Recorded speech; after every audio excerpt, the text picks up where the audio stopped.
ওই তো জল গ্লাসটা রাখছি তো মাইমা মুখ তুলো ব্যাগটার কাছে ঢাকা দিয়ে মাইমা উফ এই মুখটা তুলে নি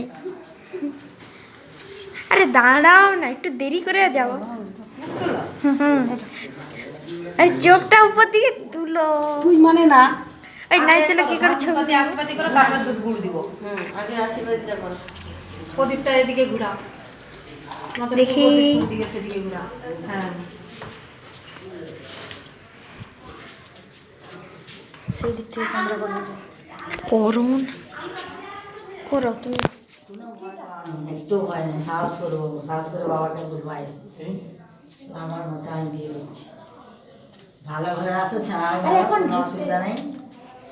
প্রণাম করো মাকে বৌমা আমাদের আলো করে দিবে ঘর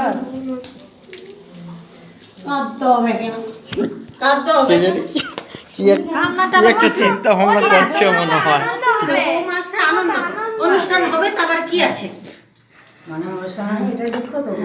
তোমার যেমন কষ্ট হচ্ছে দুধ গুড়টা আগে দাও এবার গুড়টা দাও শুধু দাও তিনবার তো দিব ওইটা বাটিটা ঢেলে লো হ্যাঁ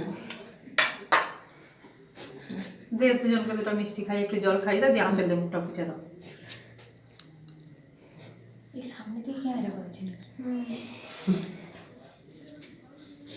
খাও একটু খাও না বাবা একটু লো হ্যাঁ কিচ্ছু ভয় নাই খেয়ে নাও জানো বেশি খাওনি অ্যাসিড হবে হ্যাঁ কম খাবানি মিষ্টি খাবে ছোট দিদার দোকানে তো আছে ইনো আবার ওটা ছয় এই দুর্ভাগাসগুলো পড়তে আগে মিষ্টিটা দিব তো তারপর তো জল দেবো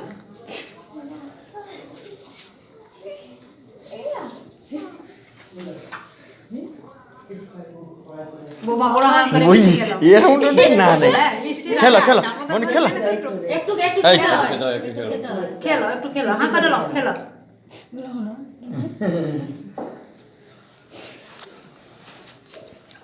দেখা আর কি ঠাকুর ঘরে বনটা সেরে তারপর বুঝা যেখানে ঠাকুরের বনটা করে ওকে দিয়ে পরে ধরে দে কেন আসতেছে কে বলছে কেন হ্যাঁ লালুকে ফোন করছিল তোমারও তো ভয় পাবি মোর মা এতগুলা লোক কি একদম কি নাকি তুমি ঠাকুরের কাছে কর করো দিয়ে দেবো বসো হ্যাঁ বসা তো তারপরে যাওয়া যাবে। তারপরে যা হয় কি খারাপ সারাদিন হয়ে খাই যাবে দাকে আগে মেশাটা কিছু খেতে দাও মুড়ি করে দাও খাইনি সে কতক্ষণ থেকে আসছে আমাদের ঘরে কিছু খায়নি হ্যালো ঘরেই আছি আর একটুক্ষণ দাঁড়াও ওখানে জ্বালা হয়ে গেছে ওইটা জানো না